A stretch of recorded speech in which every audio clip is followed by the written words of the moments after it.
Bienvenue dans Ça déraille, l'émission qui se repose pendant 3 semaines en juillet, sauf les jours de repos. Vous avez compris, on va parler du Tour de France aujourd'hui, deuxième semaine bien agitée. Il s'en est passé des choses, mais ce qui n'a pas changé, ou presque, c'est l'écart minime entre Vingegaard et Pogačar, la domination de Jasper Philipsen sur les sprints et les Français qui galèrent, ça aussi ça n'a pas changé. Pas mal de choses à dire et pas mal de bêtises à raconter. Justement, pour ça, il est là, juste pour ça d'ailleurs, c'est Anthony Collat. Bonjour Anthony. Salut, bonjour Johan, bonjour à toutes et à tous. Et aujourd'hui, je ne vais pas raconter de bêtises, je serai me préparer mon écran correctement et je vais essayer d'être très calme et de pas dire trop de bêtises. Ah bon, bah ça c'est une bonne nouvelle. Surtout que si jamais tu dis des bêtises, il y a le chef pour l'enfoncer, c'est Jérémy Sakian. Vous savez comment il me parle à moi, Anthony? Ouais, salut Johan. Chef, toi. Surtout, je voudrais demander à Anthony s'il prépare bien son setup, son écran, etc. Qu'il prépare une belle page Pro Cycling Stats pour le quiz aussi. Je viens justement de faire un échange de trucs là et j'ai enlevé les caméras. Je m'en fous de vous voir en fait et je préfère voir ma page Pro Cycling Stats. Ce que tu sais pas, Jérémy, c'est que toi t'es arrivé à la dernière minute comme d'hab, mais Anthony, on discute depuis tout à l'heure. Et au départ, il était avec son téléphone, je pense, pour garder son ordinateur vraiment connecté sur Pro Cycling Stats. C'est sûr. J'ai essayé un nouveau truc, une nouvelle stratégie. Je voulais mettre un troisième écran et j'ai pas réussi. Essaye toutes les stratégies que tu veux, t'as toujours pas gagné au quiz, enfin si une fois, mais t'as triché. Non. On a peut-être des choses à faire et à dire aujourd'hui, puisqu'on va parler du Tour de France, on va débriefer donc cette deuxième semaine, j'espère que vous êtes chaud, c'est l'heure du départ. Allez mon petit, on en remet là, on en remet. Bon, une semaine pour pas grand-chose, presque 6 secondes seulement grappillées par Tadej Pogačar sur Jonas Vingegaard, malgré 3 étapes de montagne. Jérémy, bon, finalement, cette deuxième semaine où il devait y avoir des choses qui se passent, on a eu du Jura, on a eu des Alpes, 6 secondes, voilà, c'est tout. Alors moi, j'ai compté 7. 8 Grands Colombiers, moins 1. Ah, c'est 7. Mais non, t'avais 10 secondes. Attendez, je vais me mettre sur le classement général, comme ça. Il y avait 17, il n'y a plus que 10. On va pas commencer à donner des fausses informations aux gens, il faut être carré. 7 secondes, t'as raison. Alors 7 secondes, oui, bon, bref, c'est pas grand-chose. Non, mais 7 secondes de récupérer, c'est vrai que ça peut paraître anecdotique sur le papier, mais sauf que les étapes défilent et on s'aperçoit que les deux sont quasiment au même niveau. Alors le chrono demain va peut-être changer la donne, mais il n'y a pas de petit profit finalement. Donc quand tu as la possibilité d'aller gratter des bonifs, que tu as la possibilité de récupérer sur un sprint de 400 mètres comme au Grand Colombier 4 secondes, il faut le faire. Tu as aussi l'aspect psychologique qui entre en compte. Vingegaard a toujours le maillot jaune et je pense que ça l'anime. S'il avait perdu le maillot jaune au Grand Colombier, peut-être que ça aurait été différent. Peut-être que la Jumbo ne court pas pareil l'étape d'après. Donc non, pour moi, il n'y a pas de petit profit. On a bien compris qu'on serait sur un Tour de France très serré, qu'elle allait se jouer sur des petits détails. Donc oui, c'est plutôt entraînant et tant mieux pour nous qu'on ait ces deux-là au même niveau. Alors le truc aussi qu'on avait constaté en début de deuxième semaine, c'est qu'on avait l'impression que Tadej Pogačar avait pris l'ascendant en prenant encore quelques secondes au Grand Colombier. Là on s'est dit ça y est, le Tour de France va basculer et finalement il y a un petit peu un statu quo. Anthony, quand tu as regardé entre deux siestes cette étape de montagne, cette première grande étape de montagne de cette deuxième semaine, est-ce que tu t'es dit ça y est, Tadej Pogačar demain il est en jaune? Non, moi j'ai pas spécialement. Oui, il y a eu cette tendance qui s'est un petit peu inversée en début de semaine, mais j'ai trouvé quand même un Vingegaard costaud psychologiquement. On le sait de toute façon, il peut pas réagir aux attaques de Pogačar. On le voit à chaque fois. De toute façon, il essaye même pas, ou assez rarement. Hier, si quand même, il a réagi jusqu'à la fin, mais il le laisse faire en fait. Il le laisse faire, mais il se décolle et il se met à 50 mètres et en fin de compte, il essaye de garder et de lisser son effort au maximum. Comme a dit Jérémy, on se régale parce que on a eu beaucoup de matchs qu'on capoté depuis le début de saison. On repense sur les classiques où on avait tout le temps un favori qui avait quelque chose. Là, on va attaquer la dernière semaine. Surtout Wood. Ouais, ça va. On a ces deux mecs qui se tiennent en 7 secondes. 8, je sais pas exactement, j'ai pas réussi à retrouver. Mais non, voilà, moi je pense que ça va jouer à des tout petits détails et que ça va être très serré jusqu'à la fin. Bon, il y a 10. Ouais, il y a 10, ouais. Alors 10 secondes, alors allez 10. On est au poil sur sur les écarts de tout à l'heure. Il y a eu bon, je disais ce grand Colombien, on a eu Morzine le lendemain où la Jumbo est arrivée, dit écoute, c'est notre moment. Écoutez là, on va faire rouler la porte, il va marcher sur tout le monde. Les Mikel Landa, Thibaut Pinot, on va les rattraper grâce à lui. Nathan Van Hooydonk, c'était le meilleur en montagne. Tige Benoît, il met à l'amende David Gaudu. Enfin bref, il y a eu un petit peu de tout dans cette étape avec donc cette stratégie des Jumbo. Déjà, tu l'as compris toi, Jérémy, cette stratégie de vouloir écraser d'entrée, de ne laisser que 10 secondes, 15 secondes d'avance aux échappés pour finalement rester ensemble en fait sur la fin. Non, moi je l'ai pas comprise du tout.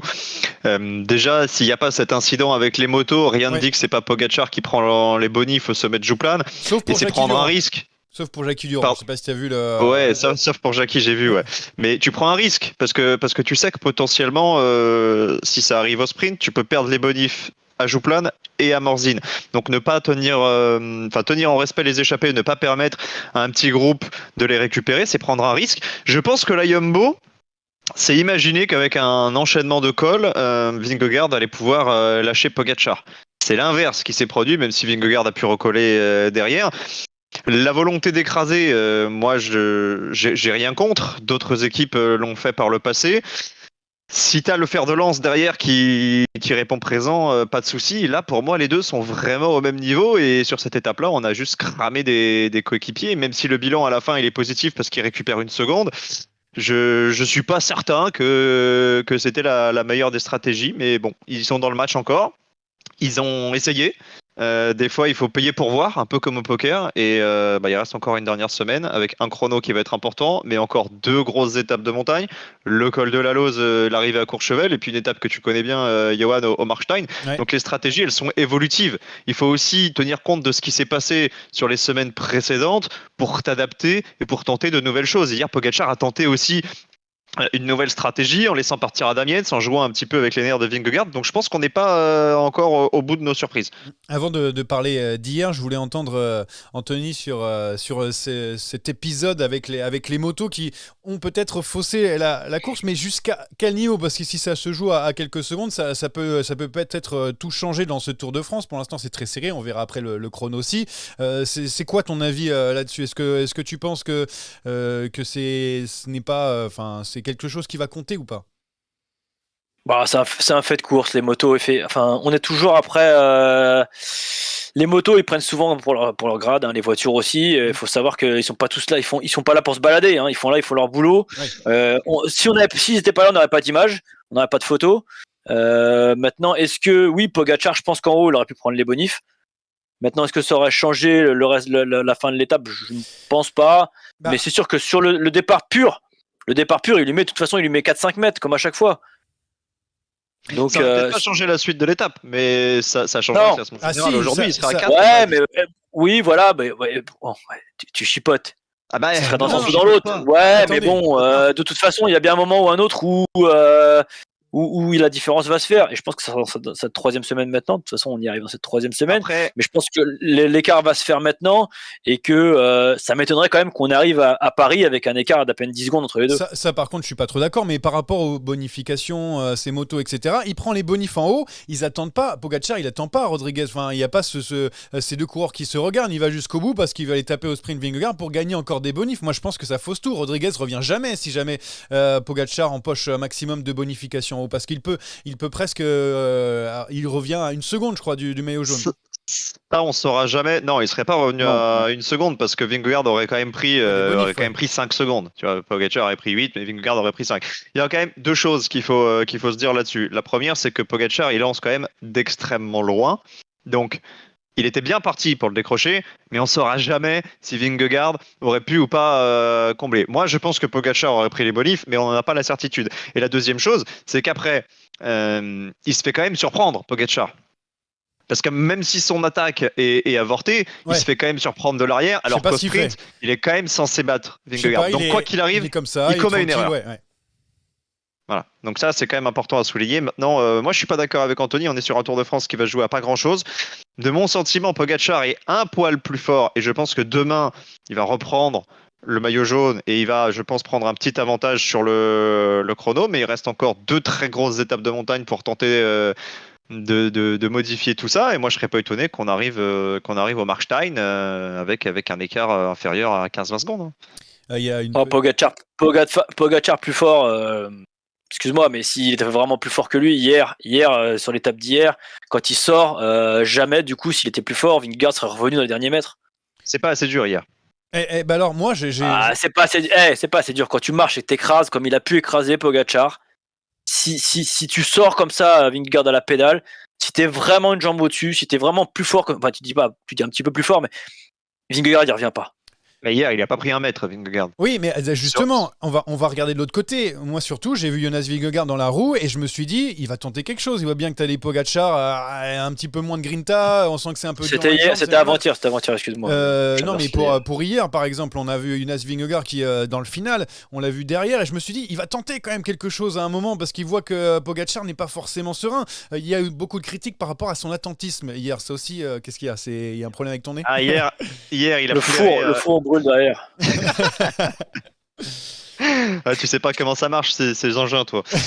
Non, hier, il a flairé l'embrouille, je pense. Quand il a vu que Pogacar avait laissé passer Yates, il se dit si je n'y vais, je vais me faire contrer.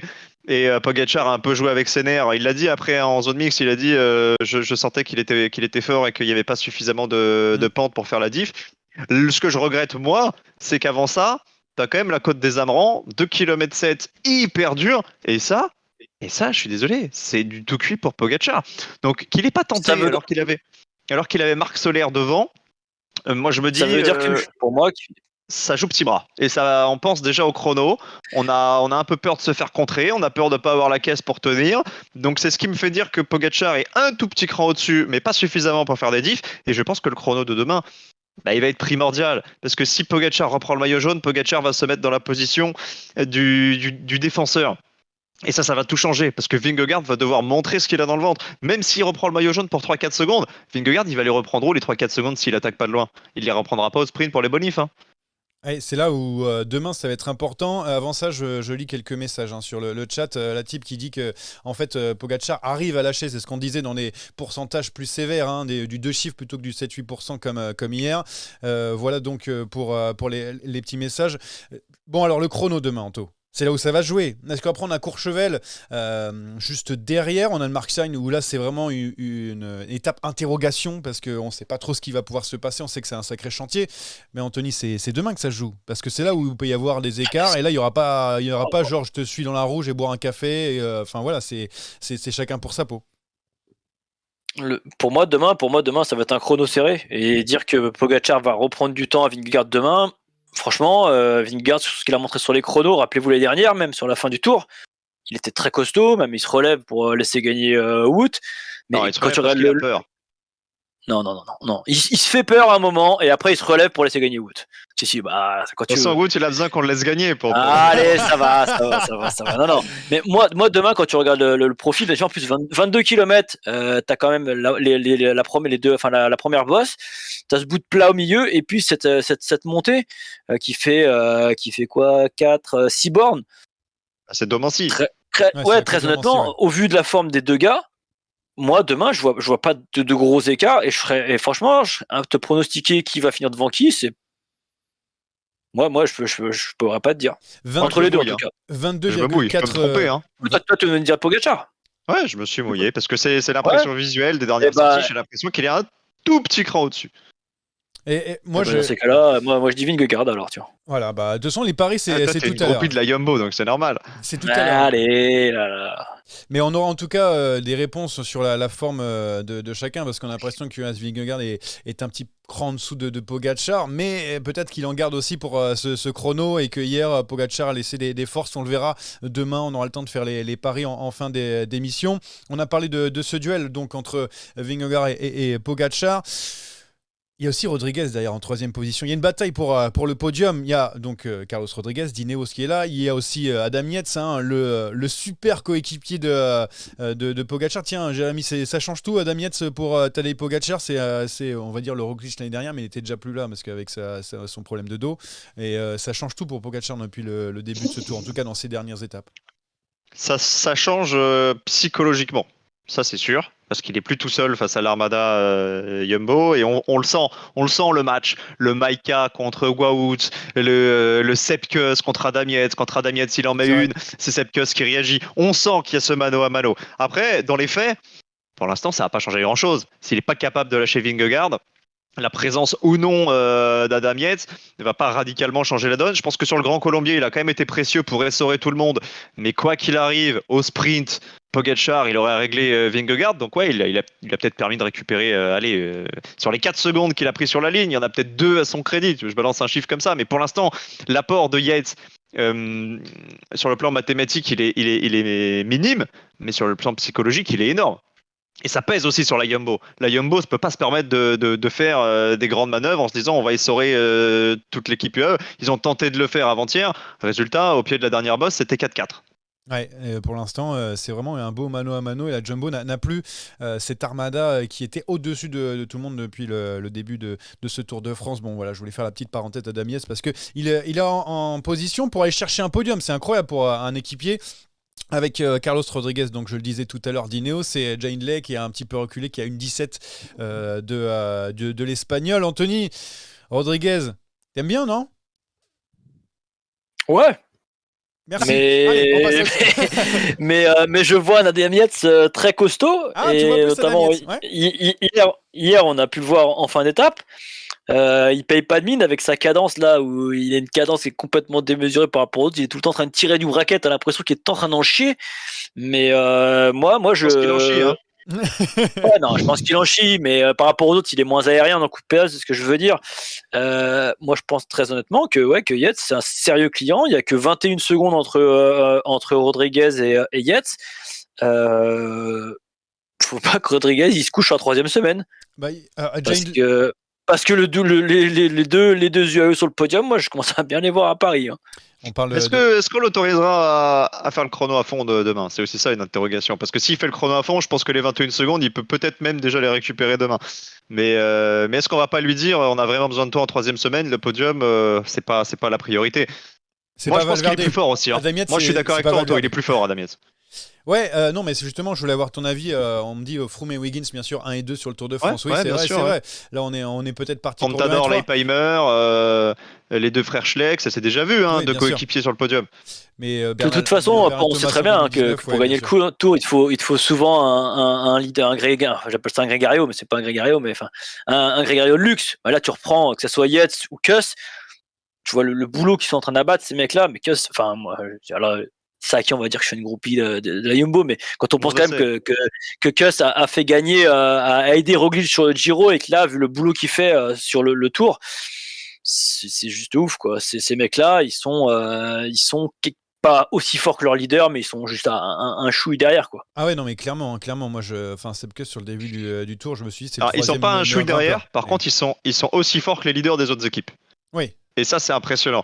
Mais Ouais. ils sont quand même sur une autre planète. Vingegaard, Pogacar, tu vois bien, quand ils attaquent, ils accélèrent. Hier, Pogacar, il lance son sprint, il revient en 4 secondes sur Adam Yates, qui était parti depuis une borne et demie.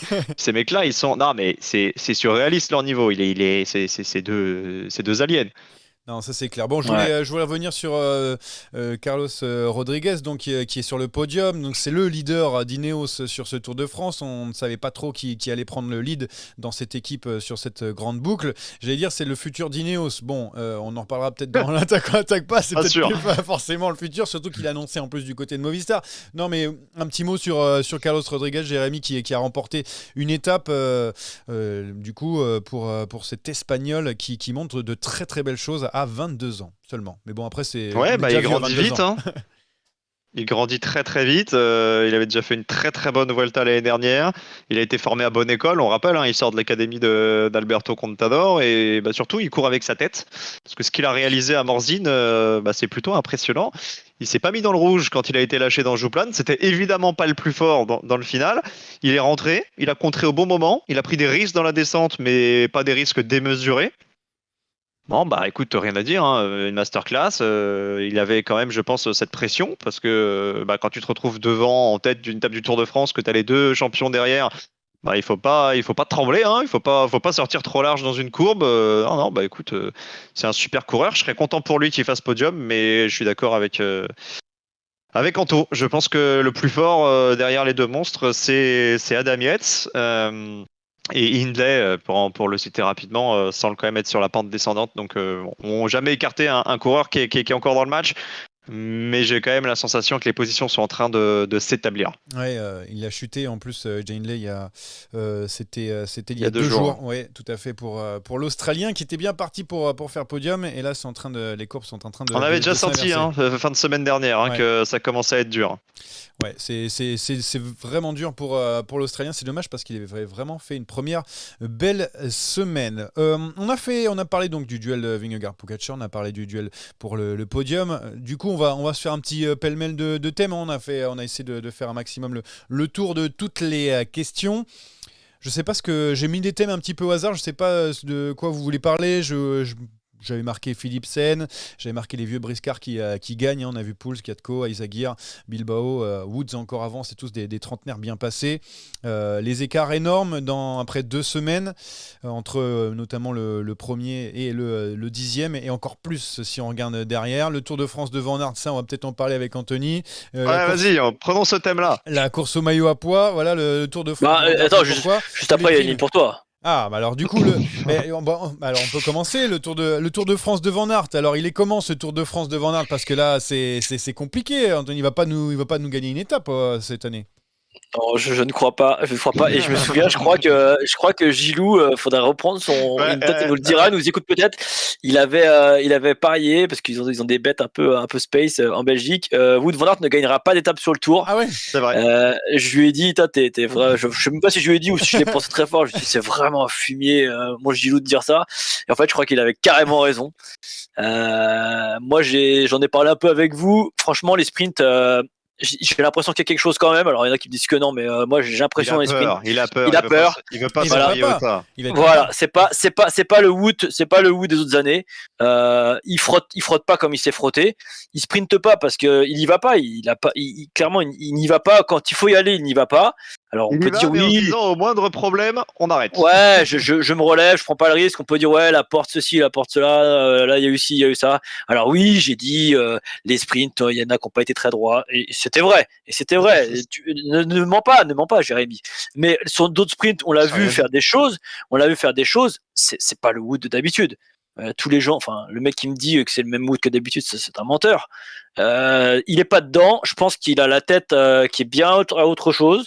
Il avait annoncé dès le départ du Tour que si sa femme accouchait, il partirait. Je pense qu'il y a quelque chose. Il n'arrive pas à débrancher le cerveau dans les sprints. Après, il nous fait du Wood comme d'habitude sur les épreuves de montagne. Là, je pense qu'il fait ce qu'il veut. Il part pas. Bon voilà, il nous fait du Wood. Maintenant, est-ce qu'il va gagner une étape?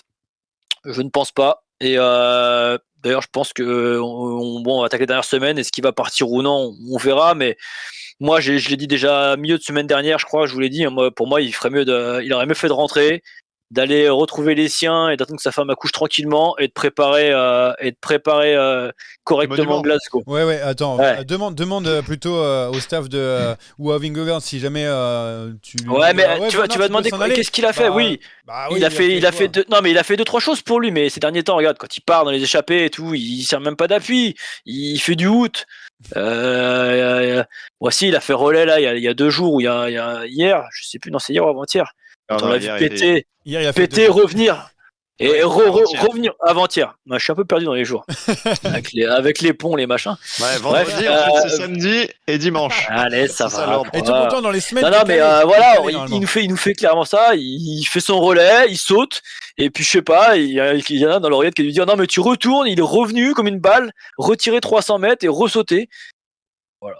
C'est Van Aert. Ouais, Van Aert et la Jumbo d'ailleurs, toujours à 0 victoire, ça pourrait être le cas jusqu'à. Ouais, mais 0 victoire, mais ils ont le maillot. Donc ouais, après, je vais te dire. Alors j'aime bien ce que tu as mis parce que oui, si Jonas, à la fin ils se font baiser, qu'ils font 2, ok, on pourra leur taper sur les doigts. Maintenant, s'ils ramènent le maillot à Paris sans gagner d'étape, le tour il est réussi, bien sûr. Évidemment. Le tour il est réussi. On attend. Pour rester sur Wood quand même. Ouais, attention à ce qu'il tape pas l'étape de demain. Hein. Ouais. Parce que le chrono, on a beau lui dire, bon Wout, tranquille, hein. À mon avis, s'il a envie de faire un bloc, il le fera un bloc. Et d'ailleurs, donc attention quand même. Pour moi, c'est la dernière chance, parce que je pense qu'il n'y en aura pas de sprint. Comme l'a dit Anthony, Il y a un truc dans la tête, il veut pas se mettre trop tard avant de rentrer pour l'accouchement de madame. Dans les étapes de montagne, il fait beaucoup d'efforts, mais il tombera toujours sur plus fort, il tombera toujours sur un pur grimpeur qui se sera caché pendant toute l'étape. Par contre, moi je suis quand même vachement rassuré physiquement, hein, parce qu'au début du tour, on avait quand même beaucoup d'interrogations. On avait beaucoup plus d'interrogations sur Wout que sur Mathieu et on s'aperçoit que finalement c'est pas celui qu'on imaginait qui est le plus en canne, mais il y a un truc psychologiquement. Je pense que aussi ce rôle de coéquipier hybride, à la fois électron libre, sprinter, tu gaspilles aussi beaucoup d'énergie. Et focus Glasgow, hein. Si Vingegaard gagne le tour et que Wout est champion du monde, ça fait beaucoup de si, mais l'été il aura été parfait.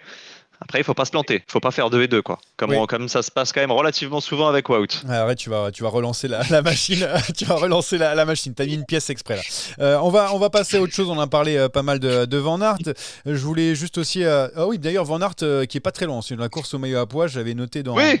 11 points. Et 11 points seulement Sans le jouer, sur Chicone et Paulès. Paulès, ça a l'air compliqué quand même. Il a du mal. C'est fini, Paulès. Chicone, c'est vraiment maintenant le favori. Mais attention, leader aussi parce que eux aussi peuvent revenir. Enfin, ils sont dans la course, mais ils peuvent revenir devant l'Italien. Ils sont plus que dans la course. Hein. Ils sont à une poignée de points. Il y a 4 points, je crois. Vingegaard, Pogacar est juste derrière. C'est Chicone contre les deux autres. Ouais. Mais si Wout avait eu envie de jouer le maillot à pois, il serait déjà maillot à pois. Hein. Maillot vert l'année dernière, maillot à pois cette année. On dirait du Laurent Jalabert. Mais même l'année dernière, hein, il aurait pu avoir les deux. Rappelle-toi, s'il est en haut d'Otakam, s'il reste avec Vingegaard, c'est lui qui a le maillot à pois. Hein, donc il l'a dans les jambes. Juste, ça l'intéresse pas. Lui, il préfère aller faire deuxième des mondiaux et des monuments.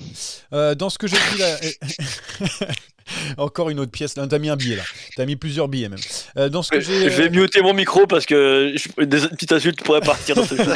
Bon, dans ce que j'ai noté, il y a quelque chose que vous avez envie de parler en plus long. Donc je parlais des vieux briscards qui gagnaient. Non, Philipsen, c'est important quand même. Ah, et Philipsen qui va en claquer 12 dans ce Tour de France. Alors il faut savoir que Jérémy a annoncé Alpecin va en gagner 5. Alpecin, Philipsen en fait, parce que Van Der Poel, ça on n'en parle pas. Mais c'est out. Mais Philipsen, en tout cas. Quand j'ai pris ce pari. Je vous ai dit 5 victoires plus le maillot vert pour Alpecin. Dans ma tête, c'était le maillot vert évidemment pour Philipsen. Et je voyais bien 3-2. 3 pour Philipsen et 2 pour les autres. Donc peut-être Van Der Poel, peut-être une pour Krag Andersen. Là, clairement, Van Der Poel, j'y crois plus du tout. Donc c'est all-in Philipsen. Il reste au moins 2 chances. Je pense que sur les deux, il aura quand même une possibilité d'aller en claquer au moins une. Et je pense quand même surtout au champ. Par contre, attention, il commence à perdre aussi des forces vives. Sinkeldam a bâché. Guggle s'est viandé sur la chute de Sepp Kuss et avec Van Hooydonk. Tu commences à avoir des équipiers en moins. Van Der Poel qui fait un peu aussi ce qu'il veut et qui n'est pas non plus au top niveau. Attention, on est en train d'user les coéquipiers. Il y a beaucoup de sprinters qui sont rentrés à la maison. Jacobsen, Iwan, ça fait autant d'équipes qui ne rouleront pas derrière les échappées. Donc c'est pas certain qu'on ait autant de chances que ça de sprinter cette dernière semaine, excepté les champs. La Tib l'a exactement écrit dans le chat, la même conclusion que toi. Ouais, mais sur les champs, on sait que ça arrive au sprint. Sur les champs, il va sûrement gagner. Et donc, on l'a vu sur son dernier sprint où Mathieu n'a pas fait le poisson pilote. Il n'a pas vraiment eu besoin de poisson pilote en fin de compte. Non, il est plus fort. Finalement, il est plus fort. Ouais, il est plus fort. Surtout que ses adversaires sont en train d'abandonner un à un. On va y revenir tout à l'heure. On attaque pas parce qu'il y a des tirs gratuits. Et sur les champs, j'ai cru comprendre qu'il y aurait Anthony Nicolas et je compte sur lui pour aller voir les commissaires pour essayer de faire déclasser Philipsen. Oui. Parce qu'à chaque victoire de Philipsen, Anthony trouve toujours quelque chose à redire. Non. La dernière, j'ai rien dit d'ailleurs. Et l'avant-dernière aussi, je crois. Mais les autres, tu pourras pas nier que c'était pas propre. C'est tout. Sur Wood, c'est pas propre. Et. Sur je sais plus qui. Sur Girmay, mais là c'était Girmay. La faute, c'était pas Philipsen. Ouais, non mais c'est pas les plus propres. Toi quand tu bloquais les coureurs normands sur les cyclocross, personne ne te disait rien. C'était pas moi déjà, c'était un de mes équipiers et ça se faisait dans les règles de l'art. Non, ça se faisait proprement. Bon, enchaînons avec une dernière petite chose. Je voulais voir ça avec vous. Alors, les écarts, parce qu'on n'a jamais eu autant d'écarts dans le Tour de France ces dernières années. Depuis 2020, normalement, le 10e du général est autour de 10 minutes. Là, on est à 14 minutes. Avant 2020, c'était même 5-6 minutes au bout de 2 semaines. Le 20e, en 2018, était à 20 minutes. Aujourd'hui, il a plus d'1 heure.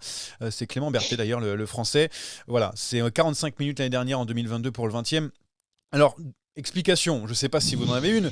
Est-ce que parce qu'on a les difficultés qui ont été plus fort dans les 2 premières semaines et donc une dernière semaine qui sera un peu moins dure, ou alors tout le monde est au bout du bout et c'est juste que ça craque et il y a 2 personnes qui sont dessus et le reste c'est terminé, quoi. C'est pas 2 personnes, c'est 2 rouleaux compresseurs. Ouais. Un coup c'est Yumbo, un coup c'est UAE. Donc forcément, au bout d'un moment, tu fais exploser tout le monde. Alors oui, le tour a été dur en termes de parcours, mais le tour est tout le temps dur. Alors c'est vrai que là, on a commencé d'entrée de jeu avec 2 étapes de moyenne montagne.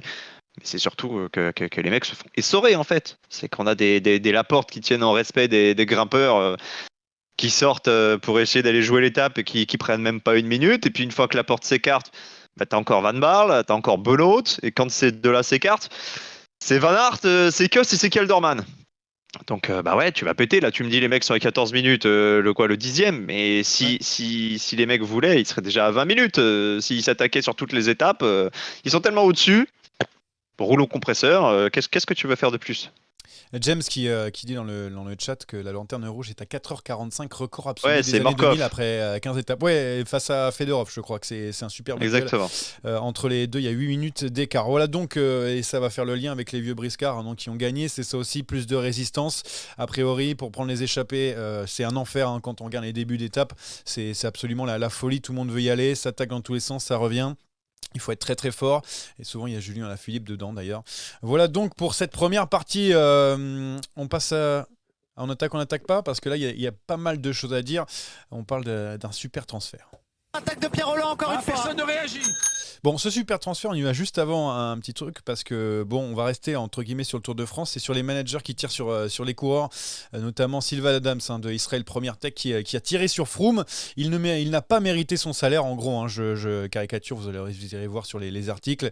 Et Stéphane Hulot, un manager de la Lotto, qui a dit l'abandon des One, je ne comprends pas. Il a baissé les bras. Pour être gentil, parce qu'il a tiré un peu plus. Vous voulez parler de l'un ou de l'autre? Qu'est-ce qui vous a fait plus, qu'est-ce qui vous a plus marqué entre les deux propos des patrons d'équipe? Les 2 affaires, quelque part, se ressemblent et sont quand même très éloignées. Moi, c'est quand même Froome qui m'a un peu agacé. Je serais tenté de te dire, quand tu fais signer un contrat à un coureur, Il savait. c'est une négo. Donc le coureur te dit voilà, moi je vaux tant.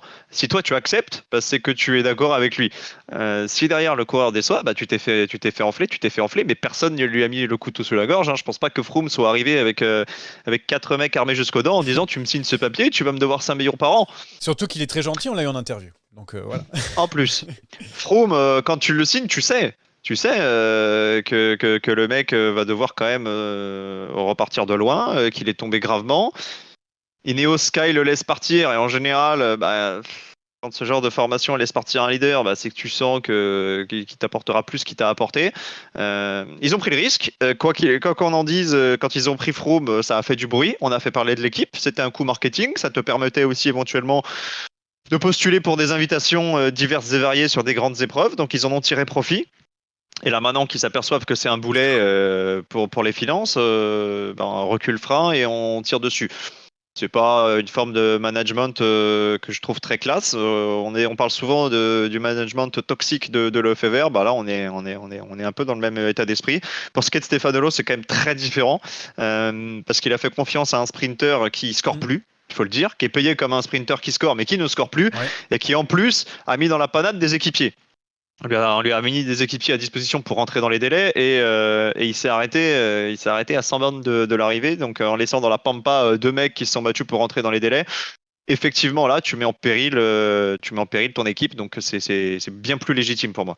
Anthony, tu voulais réagir sur non, je vais pas rajouter grand-chose. Non, je pense que Froome, ils ont peut-être, comme a dit Jérémy, l'équipe en a peut-être pas assez profité du fait de le faire signer. C'est quand tu fais signer un mec comme ça, il fallait aller chercher plus de, soit des invitations ou plus d'argent aussi.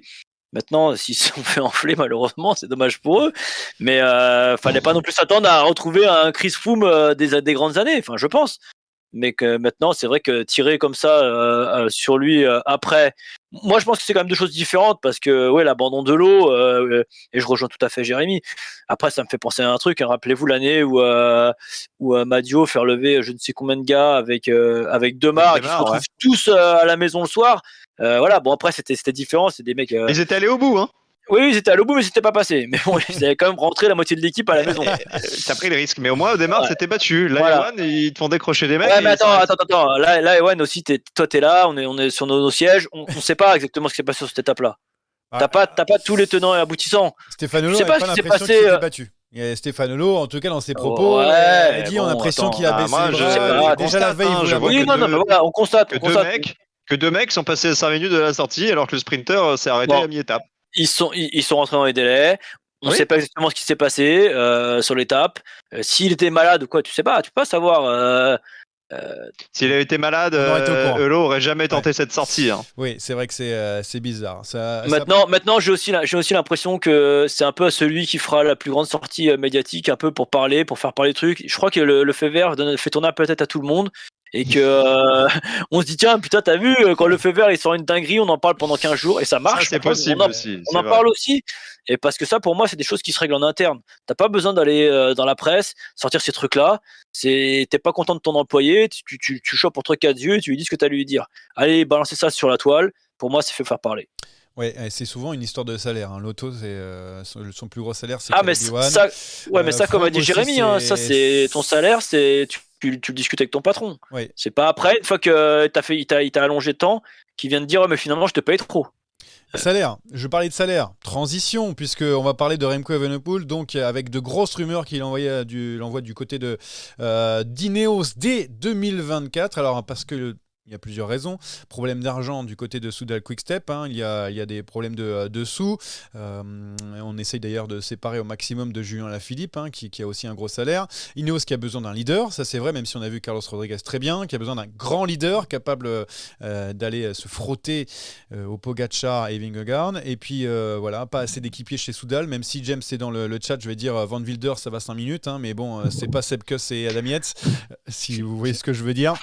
Et aussi parce que le salaire est de 4 millions contre 7 millions de Tadej Pogacar, pour prendre l'exemple, et que Remco aimerait aussi s'approcher de cet argent-là en tant que superstar.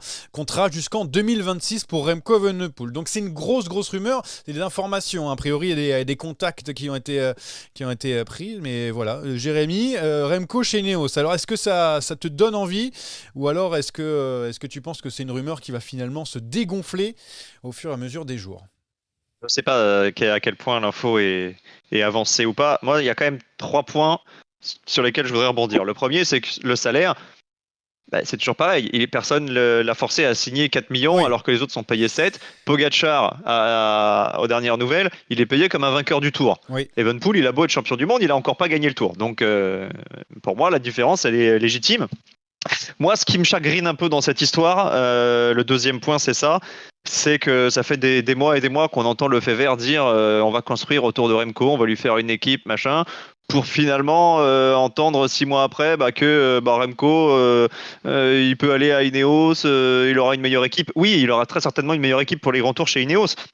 Mais si tu veux te libérer des salaires des autres, des Alaphilippe, des Asgreen, de tous ceux sur qui il a tiré à boulet rouge, t'as de quoi très certainement recruter au moins 2-3 coéquipiers potables pour le tour de l'année prochaine. Donc c'est là que je suis pas trop la logique.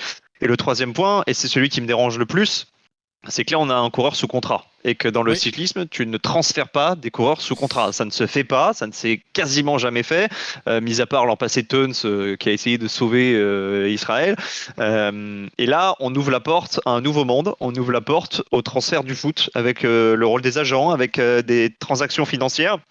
Je ne sais pas à combien ça peut se monnayer, mais j'imagine qu'un transfert d'Evenepoel qui est sous contrat jusqu'en 2026 vers une équipe qui a un budget XXL, ça va chiffrer presque dans des transferts de joueurs de foot. Alors peut-être pas des 100 millions, mais on aura peut-être un 20, 30, 40 millions. Et ça me déplaît profondément parce que c'est pas l'esprit du vélo. Oui, parce qu'il faut racheter les 3 ans derrière de salaire de Remco Evenepoel. Donc si le salaire est à 4 millions, c'est déjà 12 millions minimum. Il faut déjà racheter le contrat. Oui, puis ça se négociera pas comme ça. Le Fever, il va dire moi, vous me doublez mon budget de l'année prochaine, je vous lâche Evenepoel. En fait, tu ouvres la porte à un grand n'importe quoi où les équipes toutes puissantes vont maintenant pouvoir raser toutes les petites équipes où les coureurs vont dire mais moi il me veut, il me paye, tu me libères.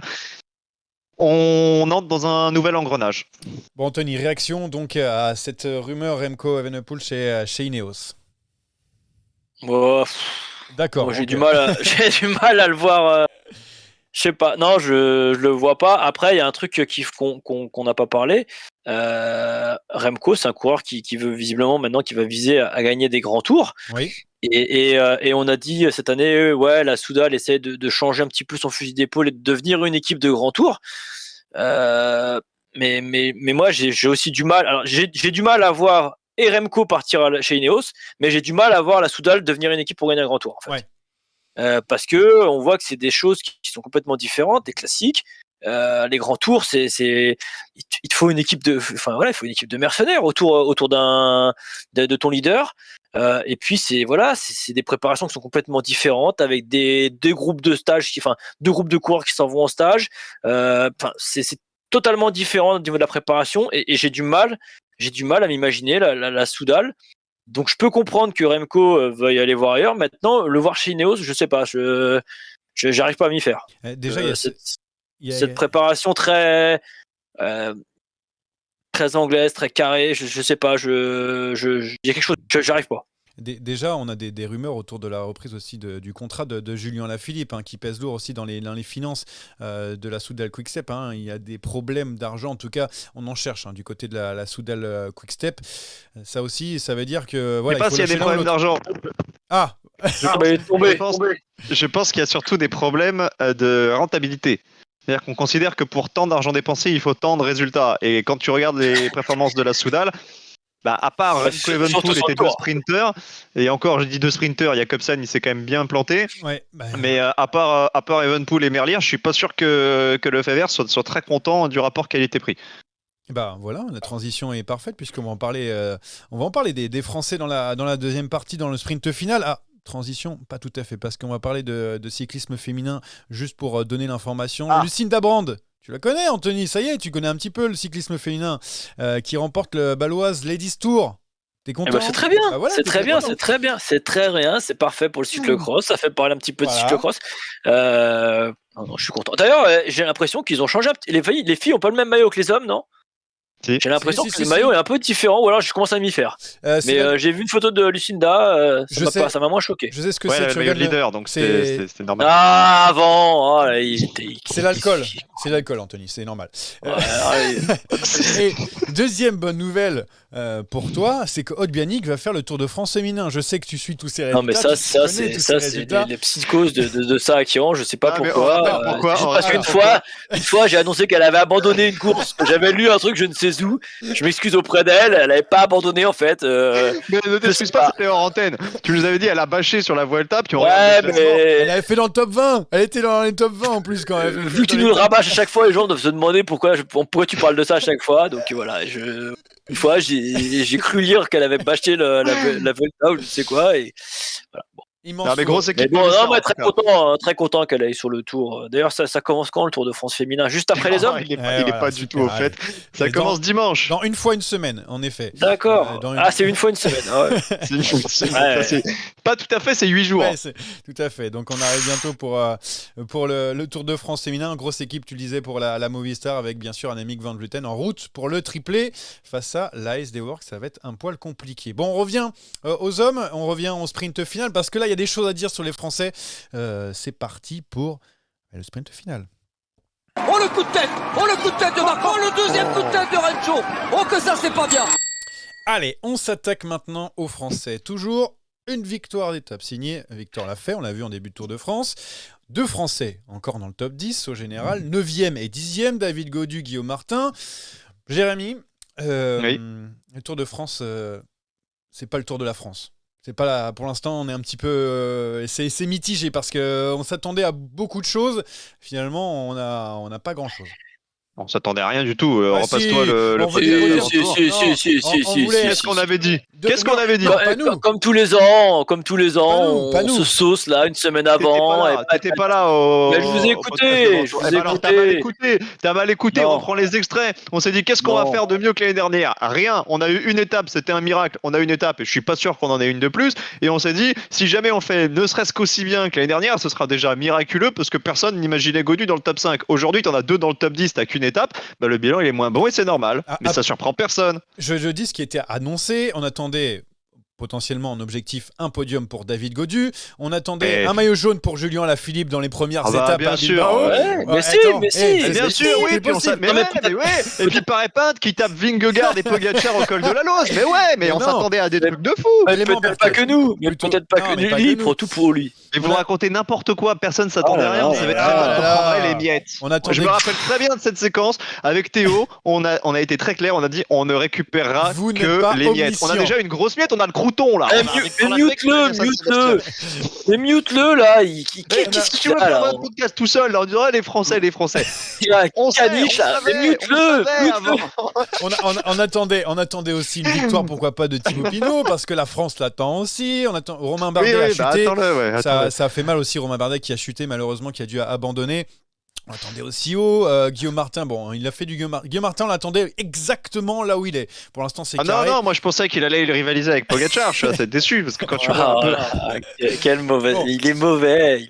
Bon, alors, on va essayer de revenir. On va commencer avec David Gaudu, tranquillement. Avec David Gaudu, qui lui commence d'ailleurs tranquillement les étapes. Trop tranquillement, puisque souvent, il est en difficulté en début de course, puis ensuite, il se refait un petit peu la cerise. À la fin de cette première semaine, il disait encore pouvoir accrocher un podium ou un top 5, en disant... Peut-être que le vent va tourner, ça va le faire. Bon, à la fin de cette deuxième semaine, on a compris que pas du tout, il est bien plus loin. Maintenant, il va se battre pour le top 10. Peu importe ce qu'on peut dire, c'est quand même une déception, Jérémy. De le voir seulement se battre pour la 9-10e place, où il est à sa place, parce que c'est vrai qu'on a devant, on a du Jane Lay, du Adi Miel, je sais pas quoi en penser. On a du gros monde devant, mais bon, normalement, il peut être devant des Peyo Bilbao, par exemple. Enfin, on l'attendait quand même assez fort. Anthony, vas-y. Non, après, attends, il est 9ème à 14 minutes. Le top 5 n'est encore pas si long. Enfin, non, mais en temps, et si tu regardes un petit peu les mecs qui sont devant, bon, Bilbao a fait un gros coup avec son échappé l'autre jour et il est bien remonté, mais devant lui, t'as quand même des mecs qui sont un peu en train de dévisser, on va pas se le cacher. T'as Hindley qui est pas là, l'autre Yates. Il y a Kuss, à tout moment, il peut prendre 20 minutes. Ouais, mais Kuss, il va faire l'équipier. Est-ce qu'à un moment, si ça s'attaque vraiment de loin, il va peut-être pas se relever totalement, tu vois aussi. Le podium, il est loin, le podium. Non, mais je te parlais pas du podium, je te parle top 5. J'ai dit top 5. Le top 5, c'est à 6,38, il a. Mais avec ce qu'il a montré, pour l'instant, il a sa place. Un peu loin, quand même. Il a sa place pour l'instant, même si sur la dernière étape de montagne, il a été bon. Il y a deux choses. Il y a l'ambition que tu imagines pour David Gaudu post-Paris-Nice, où là, il est au niveau... Il est entre Pogacar et Vingegaard. Et il y a l'ambition que tu imagines au départ du Tour. Et là, c'est déjà plus la même chanson. Parce que tu as bien vu que sur ces dernières sorties, mis à part au championnat de France, c'était pas ça du tout. Au Dauphiné, on parlait pas de top 5, de top 10 du Tour de France. On s'est dit, soit il est en retard sur sa préparation, soit il est un peu malade, soit il y a quelque chose qui va pas. Là, le voir aujourd'hui top 10, pour moi, il est complètement à sa place. Je suis un peu de l'avis d'Anthony en se disant... Ça peut encore remonter parce qu'on l'a vu quand même, c'était un des derniers à lâcher hier sur l'arrivée à Saint-Gervais-Mont-Blanc. C'est un diesel, il était en difficulté dans l'avant-dernier col et il a quand même réussi à se remettre dedans. Mais il est tellement loin du niveau qui est requis pour être sur le podium que quoi qu'il arrive, l'objectif annoncé en début de saison, il ne sera pas atteint. Mais c'est une surprise pour personne. Anthony, est-ce que tu ne trouves pas que la prépa de la Groupama FDJ entièrement, qui est une déception, on le dit d'ailleurs dans le chat, que la prépa a été manquée, on a tenté quelque chose, ça a été raté, parce qu'on voit Madouas, bah non, on le voit pas, justement, le maillot de champion de France, on le voit quasiment pas. Le reste, les Kung, le Gak, je sais même plus qui y a dans l'équipe, tellement les Geniettes, etc. Ah si, on a vu Geniette faire un gros boulot. Oui, Paché, tu l'as vu. Oui, Paché, il a fait le Grand Colombier à 100 à l'heure pour les 2 premiers mètres et puis après il s'est complètement arrêté. J'aimerais bien t'y voir toi dans le Grand Colombier, voir combien de temps t'allais tenir à 100 à l'heure. Non. Moi, je suis après pas on sait, enfin, je crois que il l'a dit, Gaudu, qu'ils avaient modifié des choses sur sa préparation. C'est ma question. On s'en a inquiété d'ailleurs au Dauphiné. On s'est un petit peu rassuré aux France, mais de toute façon, on va pas se le cacher. Il faut le top 5, c'était bien, c'était très bien. Là pour moi, quand tu vois les mecs qui sont devant et le niveau des mecs devant, il est à sa place. Et maintenant dire qu'ils ont loupé quelque chose, ils ont peut-être loupé. Ils ont peut-être loupé d'emmener des marres. Ah non, bah on va pas revenir sur Non, ça. mais Allez, revenons bah, pas là-dessus. Non. Ah, mais bah si, sur la parce que dans ce cas-là, préparation. vous dites qu'on n'a pas vu les autres équipiers, ce qui est pas totalement faux. Qui on a vu comme équipier? Il y en a qu'on Kung, a j'ai pas quasiment vu. pas vu, Kung, j'ai pas qui vu. sont quasiment transparents. Donc dans ces cas-là, on en est de marre. Et c'est Ah, pareil. mais là, on refait Est-ce qu'on n'a l'histoire. pas Est-ce qu'on n'a pas aussi bridé un petit peu Pinot, je sais pas, sur les premières étapes en disant tu vas aider Godu. Finalement, on voit que maintenant il va jouer les étapes parce qu'il faut qu'il gagne son étape. On l'avait dit aussi ça. Il est On juste l'avait Pinot, dit. hein. Pinot, il est juste. Il a tenté. 2 Il fois, est il a eu dans juste, l'échappée. mais 2 fois, il s'est fait battre. Ouais, et puis j'ai ouais. l'impression que Thibaut Pinot est en train de descendre un petit peu au niveau de la forme. C'est normal, après le Giro, on a l'impression que ça Bah a mis oui, un peu c'est de normal. fatigue. On le voit là sur la dernière étape de montagne. Vraiment, il est au max. Et même celle où on pensait qu'il allait pouvoir faire quelque chose avec la victoire d'Izaguirre. Vraiment, on le sent qu'il est vraiment au max de chez Max. Et donc, j'ai peur pour la victoire de Thibaut Pinot, pour tout le peuple français, que ça va être difficile. Pourquoi je dis qu'il y a une déception pour la Groupama FDJ? On peut parler des primes. Eh ben, ils sont avant-dernier quand même. Juste derrière eux, il y a la Soudal Quickstep et la DSM qui a perdu son leader. Et c'est ça aussi, ça montre aussi que voilà, le Non, mais Tour les de primes, France, on pour s'en l'instant, fout. bah, Si ça tu- montre que t'es bah, pas. si tu gagnes une Ah, étape. ouais, non, mais la Ouais, prime, ça reflète un peu quand même ton Ah oui, niveau quand même. sur la course, hein, Global. parce que Oui, mais Que tu bon, sois déjà, si bas. si Godu oui. il fait 6e ou 7e à l'arrivée sur les champs, tu vas prendre une grosse prime et tu vas doubler beaucoup d'équipes. Oui. C'est pas pour autant que ton tour il sera réussi. Par contre, si tu gagnes une étape d'ici la fin avec Pinot et que tu fais rien d'autre, bah, tu resteras dans les bas-fonds du classement, mais ton tour il sera bon. Mais Pinot, je suis d'accord avec toi, il encaisse le Giro, c'est pas facile pour lui, il s'est retrouvé souvent devant, il y a toujours un peu plus fort. Il faut aussi admettre que tu as des équipes qui font la loi, que t'es pas capable de rivaliser avec eux, que tu subis les circonstances de course, que Pinot, quand avant-hier, il tente d'attaquer dans le groupe avec Ciccone, etc., et que c'est Laporte qui ramène tout le monde, bah, il est dégoûté et il peut rien faire de plus. Et c'est comme ça. Donc, tu es sur un Tour de France où tu sais qu'il y a des équipes qui sont intouchables et que si elles décident de faire razzia sur toutes les étapes, eh ben, tu n'auras pas ton mot à dire. Voilà, c'est comme ça. Donc après, moi, je voulais faire une petite blague. Qu'est-ce qu'il a manqué à la préparation? Bah, c'est que Pinot, on l'a vu au cyclocross, on l'a pas vu. Godu, on l'a pas vu. Bah, il est peut-être là la solution. Emmenez-le ben dans les voilà. labourés. Voilà. Écoute, on passe un coup de fil à Marc Maillot qui était venu une fois dans sa derrière. On lui dit vas-y, viens, on va faire un petit peu de cyclocross avec Anthony Nicolas du côté de Chambly, là, dans la boule à Gadou. Là, on va être bien. On va être bien. En plus, Arnaud Démarre est pas très loin, donc ça c'est parfait pour lui. Mais bon, il sera plus là l'année prochaine. Ça sera plus là. Ouais. Thibaut Pinot qui est en tête aussi pour être élu super combatif de la deuxième semaine. Bon, après, il y a beaucoup de coureurs, mais voilà. Il est en tête? Il est en tête, en fait, c'est à base de retweets sur Twitter. Ah bah ouais, Et il est du en tête coup, des retweets, bah, mais objectivement, il y a plus combatif que lui sur la deuxième il semaine. y avait proposition de Neylands, de Bah, Burgodo Neylands. aussi, voilà. Et Pour même les Wout, coureurs. hein. Ouais. Wout, à la Philippe, Ciccone, ils sont tout le temps devant. Et ouais, voilà, donc pour l'instant, ça va comme ça. C'est Alaphilippe et Thibaut Pinot qui sont en tête. Oh, surprise! Ciccone, il a fait plus d'étapes en échappée qu'Anthony derrière la télé. C'est te dire ça, la c'est combativité beau. Ça, du c'est gars. très, très beau. Mais Ciccone, il a fait n'importe quoi hier, entendant. Et en plus, c'est Skelmozo qui a fini devant lui. Je dis, mais qu'est-ce que c'est Il que a ça? fait n'importe quoi, oui et non. Son objectif, c'était de prendre les Oui, points. ouais, et ouais, le ouais, maillot, ouais. hein. Mais Bon, après, il je pense ne qu'il y avait- l'amènera pas à Paris, donc. Ouais. Enfin, je pense pas. Bon, bah c'est ton avis. Bon, on enchaîne parce qu'il y a du monde autour du top 10. Guillaume Martin qui fait la même stratégie chaque année. Ça va porter son nom. C'est une Guillaume Martin, donc aller dans les échappées pour grappiller du temps. Donc il est à la lutte avec David Godu pour la place dans le top 10. Et aussi Félix Gall de AG2R Citroën qui aussi lutte pour ça. Je voulais juste poser une petite question. Guillaume Martin et la Cofidis, le tour est gagné, c'est du bonus qui va se passer ensuite Oui, avec bien les sûr, victoires de bien sûr. Lafay et Izaguirre. Si Guillaume Martin Évidemment, finit 10e, le champagne il sera sabré et il finit 20e, il sera sabré quand même. Ce serait plus pour Guillaume Martin qui a Demain, de mieux en toute mieux. l'équipe est non partante, le tour il est réussi. Ouais. Et même si en plus on sent Guillaume Martin il est de mieux en mieux, donc ça fait plaisir. C'est sûr, juste pour AG2R Citroën qui a eu un tour difficile, si Félix Gall termine dans le top 10, ça sauve le tour d'AG2R ou pas? Non, pas pour Pour Anthony. moi, non. Je me pose la On question. le sait, et Steve l'a dit l'autre jour sur le plateau des RP, l'objectif d'AG2R, c'est une étape. Podium, c'était une étape là, mais C'est maintenant, au moins une étape. tu peux plus. C'est tu au peux moins une quasiment étape, et plus ils jouer. aiment aussi beaucoup, il disait Steve, le classement par équipe. Bon là, ils peuvent plus C'est maintenant quand foutu, tu le vois. classement par équipe. Ouais, quand un classement par équipe est foutu.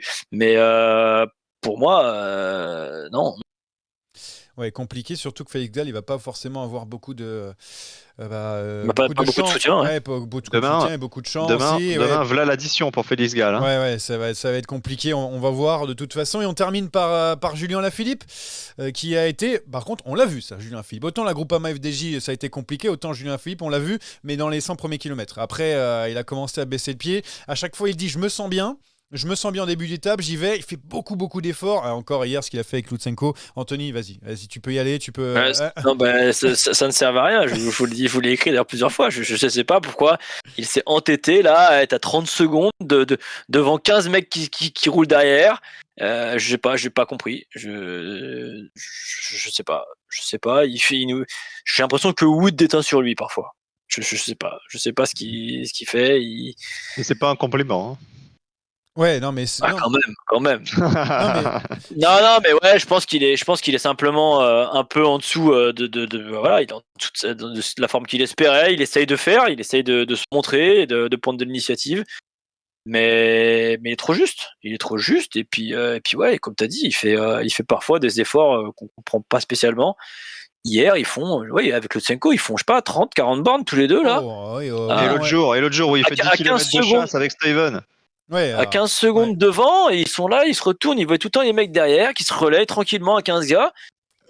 Mais pourquoi Le problème, quand t'es un peu en dessous comme ça et que tu le sais, t'as une chance pour gagner, c'est vraiment faire l'étape parfaite, c'est-à-dire là, un minimum de dépenses d'énergie. Oui, là, et il fait tout l'inverse. Ouais, c'est vrai. Et d'ailleurs, alors on me dit dans le chat qu'il prépare les barbecues à Chambly. Alors ça c'est très drôle parce que c'est sûr. C'est très drôle parce que hier d'ailleurs, après, il a dit petit message puisqu'on parle de la famille Colas, tu pouvais demander à Elodie d'arrêter de m'envoyer des messages sur WhatsApp parce que ça, à chaque fois ça interrompt la vidéo, c'est très pénible. Non, faut demander à Elodie de pas envoyer de message. Non mais je disais ça, c'était très drôle pour les barbecues. Elle t'insulte, j'espère. Je n'ouvre pas, je la laisse en vue. Pour les barbecues, hein, je disais ça parce que en fait, il avait dit hier juste après l'étape qu'il était cramé et qu'il se ferait bien une côte de bœuf. Il voulait taper une côte de bœuf. Donc prévois le matos quand il va venir. Il n'y a pas ça à Chambly. Hein. À Chambly, c'est les merguez de Picard. Il n'y a pas les côtes de bœuf. On t'attend toujours. Hein. On t'attend, ça, en Gare du Nord Chambly, c'est 40 minutes, je crois, c'est direct. On va venir. Mais Gare du Nord, chez moi, il fait déjà 1 heure. Donc. Écoute, tu viens en Vélib. Et en plus, il y a le pont du Garigliano à monter. Ah ouais, il est très dur. Pour ceux qui ont Twitter, on vous laisse vous régaler. C'est Colin Bourgeat qui a quand tu montes que ta vente passe comme ça, bah bon courage. Ah, c'est bon, là, avec ton pont de Garigliano, tu fais en patinette en plus. Bref, Colin Bourgeat qui a tweeté quelles sont les cols les plus durs et ça a commencé bien sûr à rigoler autour du pont du Garigliano. Pour ceux qui sont parisiens vont connaître les autres. Petite recherche sur internet et puis ça ira mieux. Voilà. Voilà. Je vais finir avec une petite conclusion sur les Français. Bravo à Total Energy pour les 2 podiums de Mathieu Bourgodeau. Voilà donc pour celui de la Tour. Ouais, celui de la Tour, mais c'était la première semaine. Donc bon voilà, faut suivre un petit peu. Je parle de deuxième semaine. Ouais. Et Arkea, Jérémy quand même. Toi, tu veux jouer comme ça, t'inquiète pas. Rien de ce qui va se passer au quiz. Tu vas pas avoir une réponse. Et Arkea, c'est compliqué, mais pas mal. Simon Guglielmi. Voilà, c'est dimanche. Ouais, et Mozzato aussi. Parce que... 4e d'un sprint, on ne l'oublie pas. On passe au quiz. C'est bon ? Allez, c'est bon, on passe au quiz. Ce quiz est une dictature orchestrée par moi-même. J'ai pas compris la question, c'est... S'il y a encore des survivants sur le chat, ils sont amenés bien sûr à participer au quiz. Enfin, ça dépend, on ne sait pas qu'est-ce qui va se passer au niveau des règles pour Jérémy Sakian à qui je laisse la main. quiz pour lequel Pro Cycling Stat ne sera d'aucune utilité. Donc je vois quelqu'un qui allez Anthony, tu peux laisser ta place. Après j'ai une grosse panne de souris. Ma souris ne marche pas de toute façon, donc j'aurais dû galérer un peu et je pense que là ça aurait été plus compliqué aujourd'hui. Bon, et vous êtes 3 à jouer donc, Johan, Anthony et le chat. Alors petite particularité par rapport à d'habitude, vous aurez 2 possibilités de réponse par personne et par question.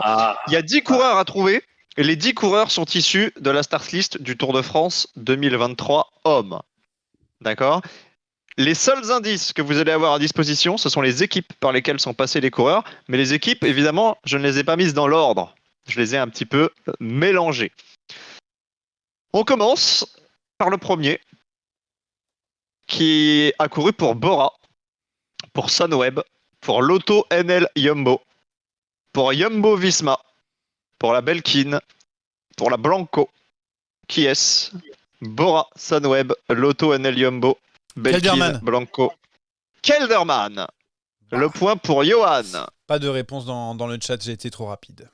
Pas de réponse dans le chat. Un point pour Johan. Le deuxième. Également la Bora. La Tinkoff Saxo.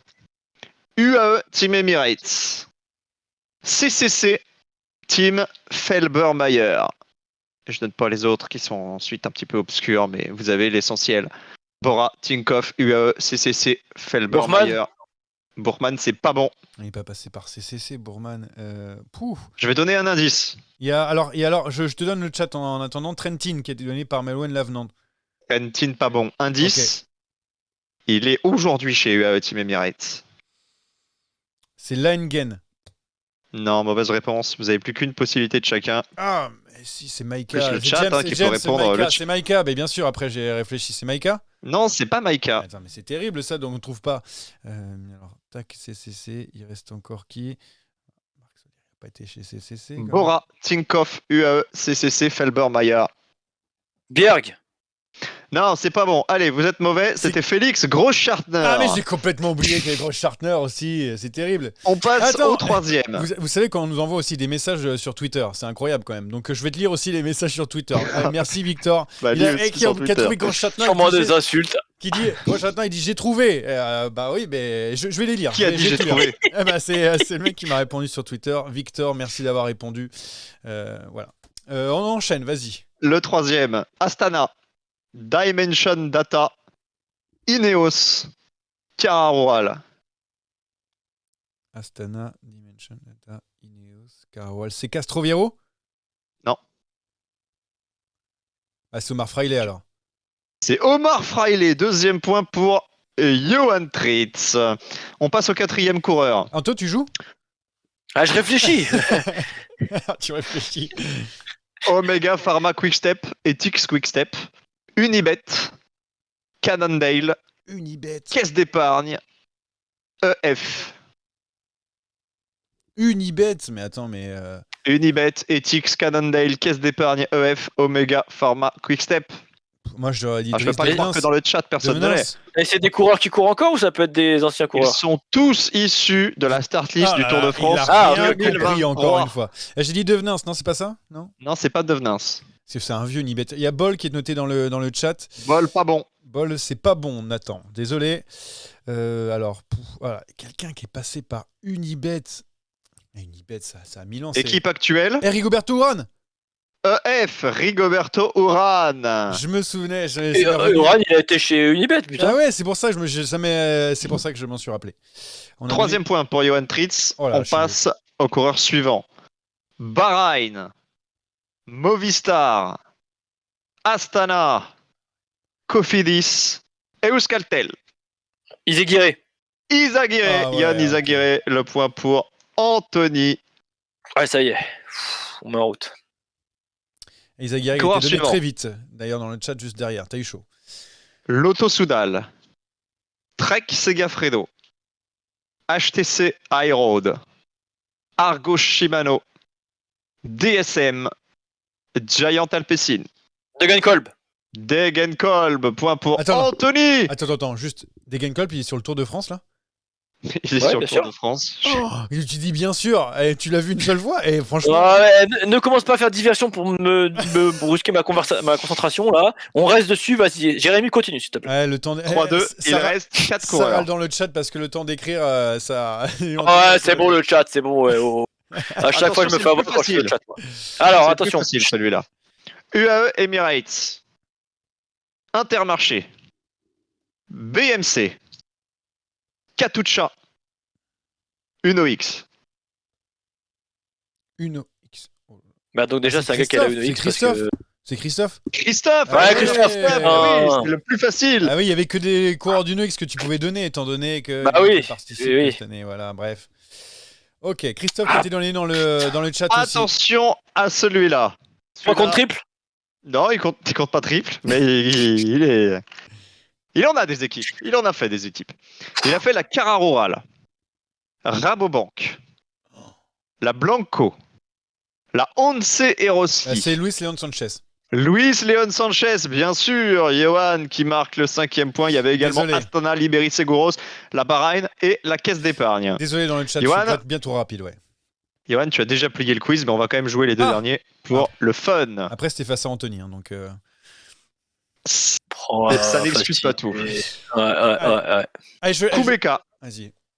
EF, Orica Greenedge, Astana, ISD Neri, Israël. Celui-là, c'est peut-être le plus dur. Mais c'est un coureur connu. Je laisse le chat un petit peu. Kubeka, EF, Orica Greenedge, Astana, ISD Neylands. Neri, Israël. C'est pas Neylands. C'est. Astana, Israël. Alors, je sais plus qui est dans cette équipe. Un coureur qui a fait, petit indice, puisque maintenant les dés sont jetés, il a fait podium de l'Amstel Gold Race. Hunt, Dylan Hunt. Non. Attends, il a fait podium dans Simon Dans sa Clark. carrière. Simon Clark. Simon Clark, tout à fait. Simon Clark, 2e en 2019 derrière Mathieu Van Der Poel, 6e point pour Johan Fritz. Ça savait pas dans le Et chat.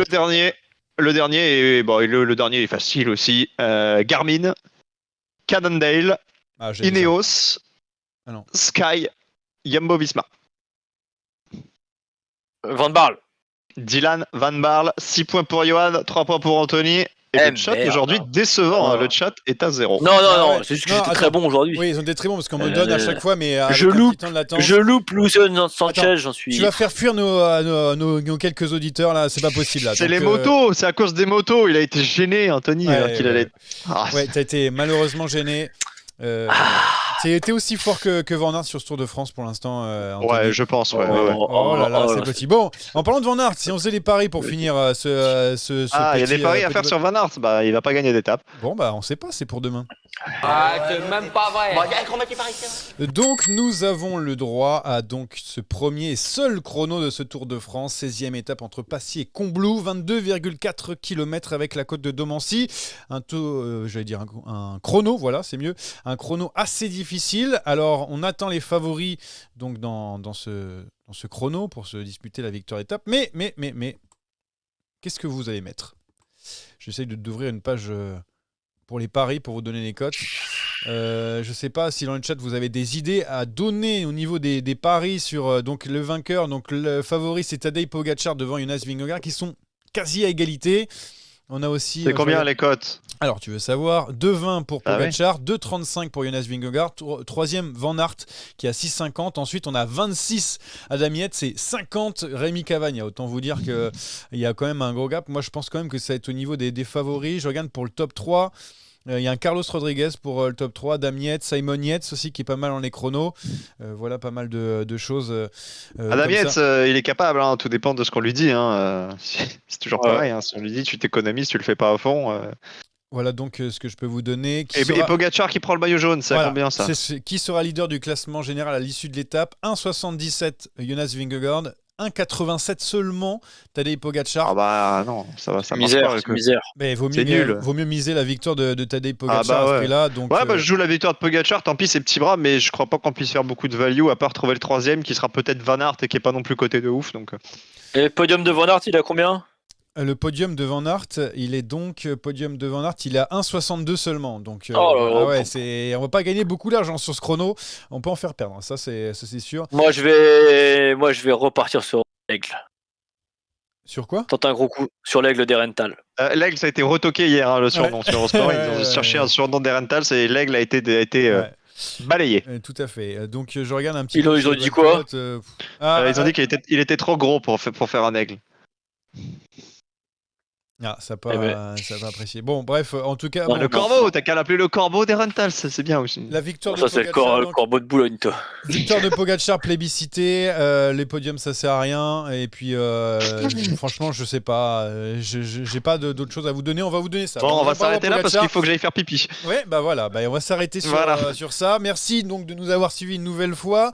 On se retrouve la semaine prochaine pour débriefer tout le Tour de France. On est quand même- Sans moi, mais à bientôt. Oui, bien sûr, tu seras sur le Tour de France Femmes. à Et ce moment-là. important qu'Anthony suive toutes les étapes cette année pour pas être à la rue complet sur le débrief Ça. comme l'an passé, parce que c'était quand même C'est quand même une épreuve importante. On sera là. N'oubliez pas, bien sûr, C'est vrai, c'est le, vrai. le code promo Saderail pour The Bet. On l'oublie jamais. Si jamais vous voulez vous inscrire, aider à donner un petit coup de pouce à Saderail. Du coup, il y a juste à mettre. Si le vous petit code mettez promo. 20 euros, par Si exemple, vous mettez 20 au euros, hasard, par exemple, vous avez 20 euros de plus. 20 euros, ça vous fait donc 40 euros au total. C'est incroyable. Donc, il vous suffit. Et attends, on va marquer. faire un petit test de calcul avant. Anthony, si on met 35 euros, ça nous fait combien?